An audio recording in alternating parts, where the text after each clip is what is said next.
So let us join tonight and say to America in a loud, clear voice, send John Kerry. God bless you. Good morning. Former President Bill Clinton rallying the party faithful at the Democratic National Convention. Tonight, the delegates will hear about the personal side of John Kerry from his wife, Teresa Heinz Kerry. She shared some of her personal thoughts with us, including why she told a reporter to, quote, shove it. If someone attacks me and my integrity and puts words in my mouth, I will defend myself, and I think every American person would too. We'll hear more from Teresa Heinz Kerry in a special interview today, Tuesday, July 27th, 2004.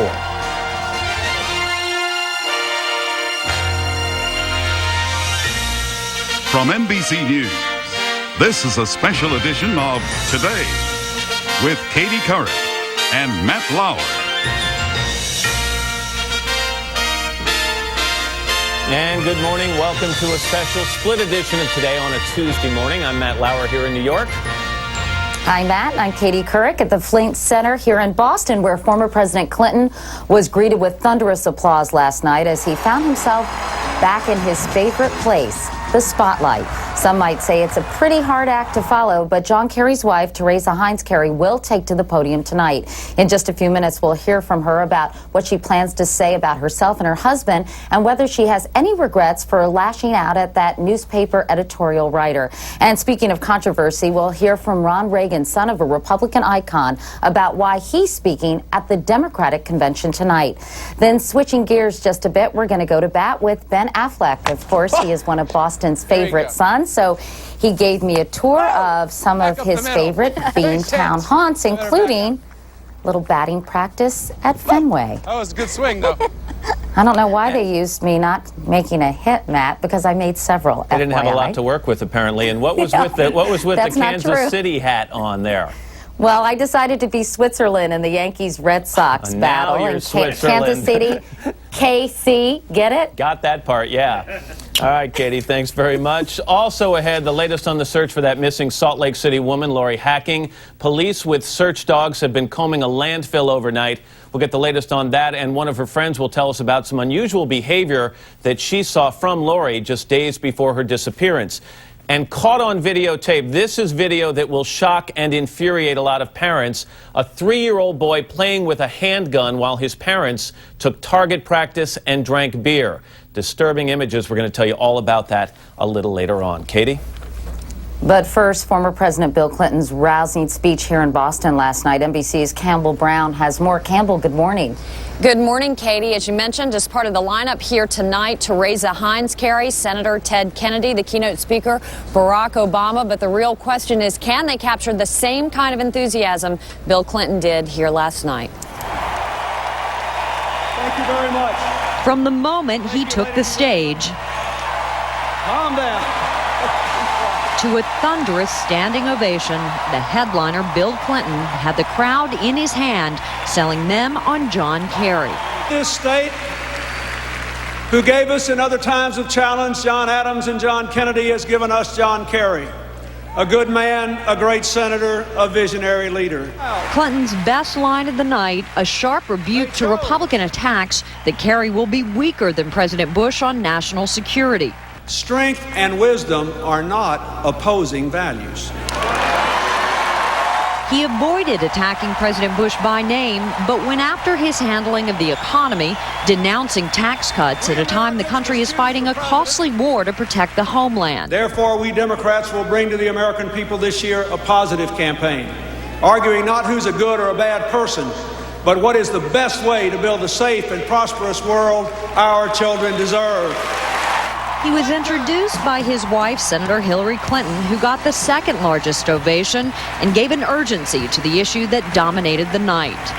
Last week, the bipartisan 9/11 Commission issued its report, a sober call to action that we ignore at our peril.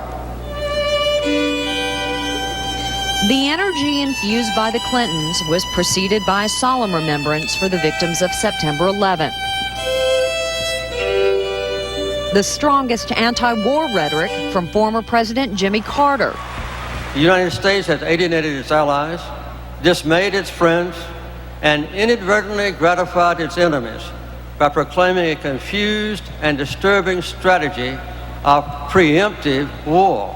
Finally, it was former Vice President Al Gore who reminded Democrats just how closely the country is divided. Take it from me, every vote counts.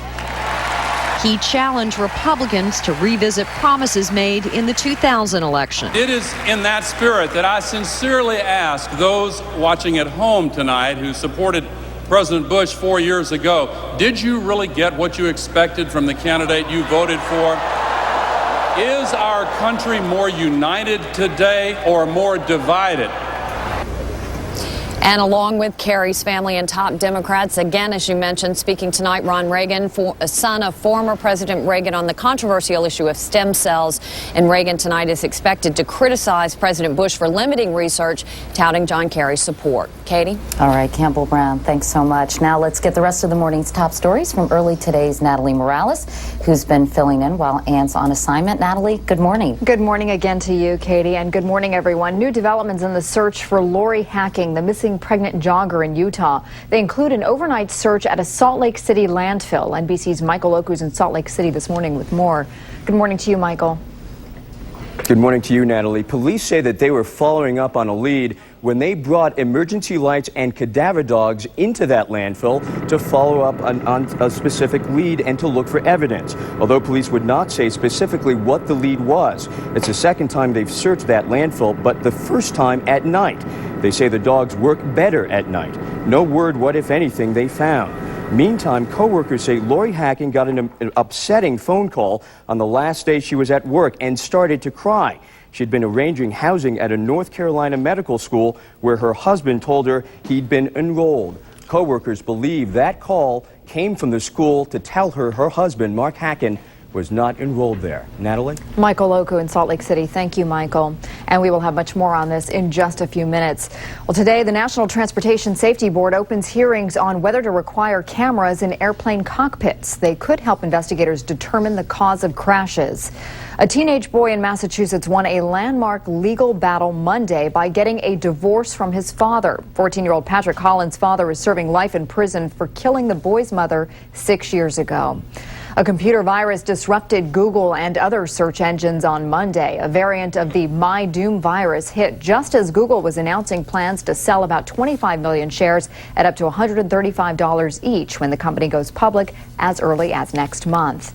And after a month-long standoff, a state budget agreement was reached during the night in California. It was frustration over that standoff that prompted Governor Arnold Schwarzenegger to call some state Democrats girly men. It is now 7:08. Back over to Matt and Al. All right, Natalie, thanks very much. Lots of wild weather around. What's going on here? Well, here in the east, we are going to be looking at a lot of heavy rain and flood watches out there from Albany, New York, all the way down to Charleston. We are looking at heavy rain starting to develop, also back through the Great Lakes. Rainfall amounts, we could be talking about 3 to 4 inches. Flood watches from North Carolina into New York State, central New York State, could see up to 4 inches of rain over the next 24 hours. That's what's going on around the country. Here's what's happening in your neck of the woods. Al showed it that heaviest of rain centered west of us today, but we're going to share on that rain. We're going to share in that rain tonight and tomorrow.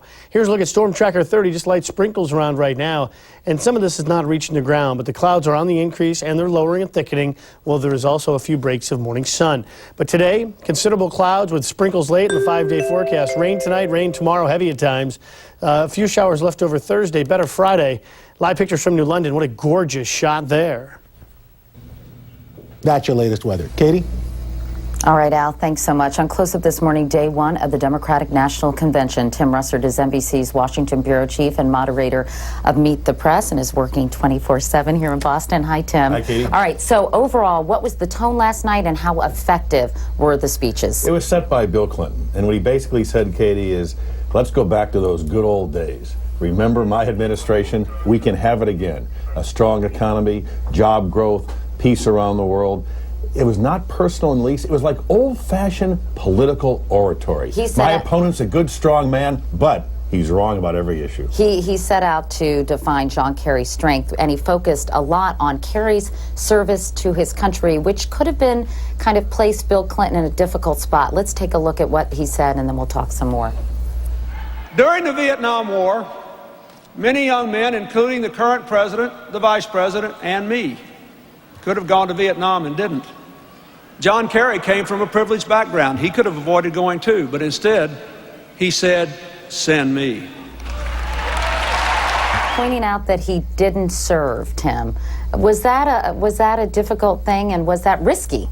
It is very shrewd. He's inoculating himself. He's by saying that, Bush, Cheney, and Clinton, none of us stepped forward. Only one of us did, John Kerry. Therefore, he should be the commander-in-chief. He's getting huge marks for being a master orator.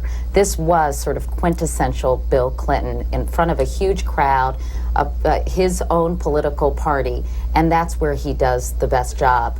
Almost everybody, even the opposition, agreed last night that he was masterful. Katie, I talked to Republicans. They said he's just so clever because he lays out the case in such a logical way in his mind and to the minds of Democrats without being offending personally to the Republicans. It's a very fine line, and he succeeded. He was introduced by his wife, Senator Hillary Rodham Clinton, who made her introduction after a presentation, if you will, or a commemoration, a remembrance of the 9/11 victims. She talked about the times in which we were living. Let's listen to what she had to say.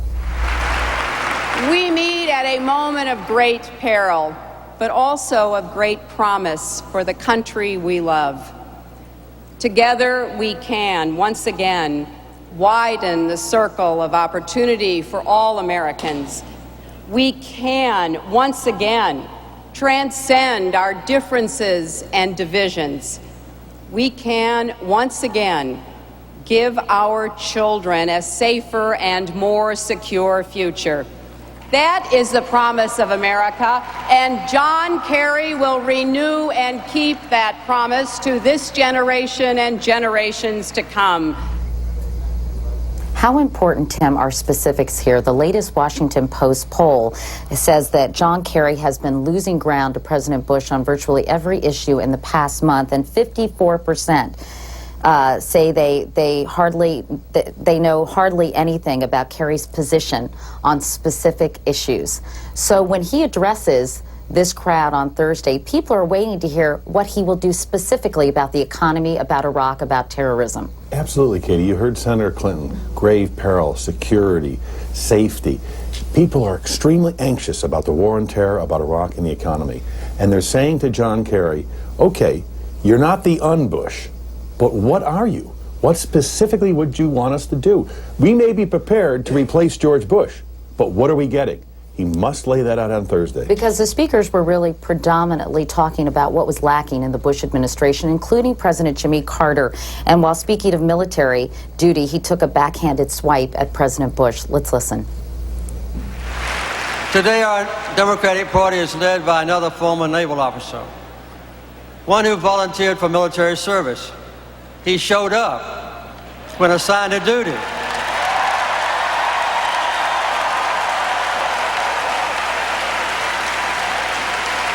And he served with honor and distinction.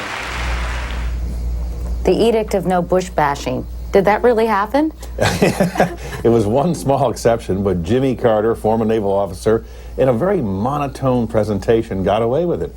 Katie, this is a Democratic convention. And yet you heard Bill Clinton, Hillary Clinton, and Jimmy Carter all extolling John Kerry's virtue as a military man, as a commander-in-chief. Hillary Clinton called for increasing the defense budget and the size of the military. Profound change in this party. All right, let's take a look at what former Vice President Al Gore had to say last night as he used his sense of humor rather effectively. I prefer to focus on the future because I know from my own experience that America is a land of opportunity where every little boy and girl has a chance to grow up and win the popular vote.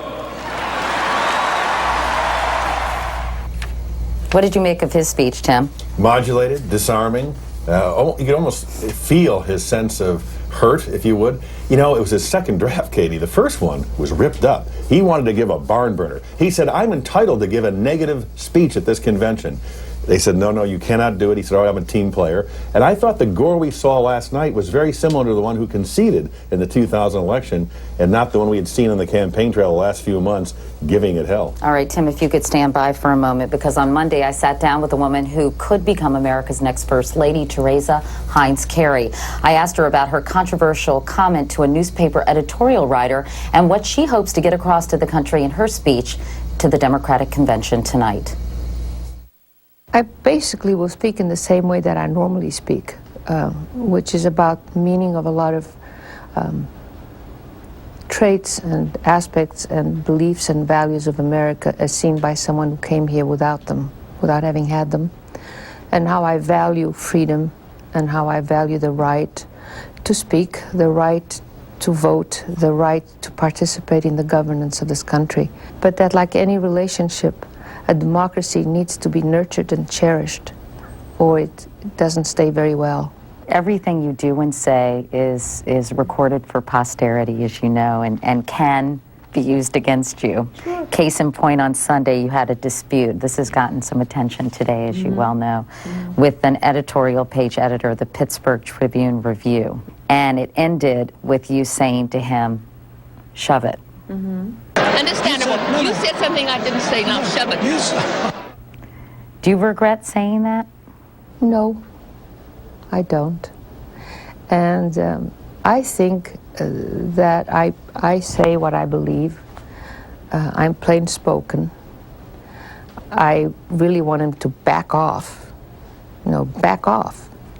And and reporters generally don't do this. They don't trap you, and they don't misrepresent you when they talk to you. That's exactly what he did. And I didn't know who he was.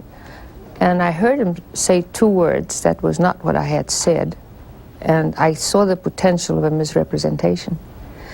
And so I defended myself. And wouldn't you? If someone attacked you like that? Apparently you said, we have to turn back some of the creeping, un-Pennsylvanian, and sometimes un-American traits that are coming into some of our politics. And that's very different from un-American activities. So you have no regret saying it? You know, I fight and have fought and took risks for freedom, for justice, and for fairness. Freedom of speech. I put myself on the line for it when I was young. And that's the right that I have.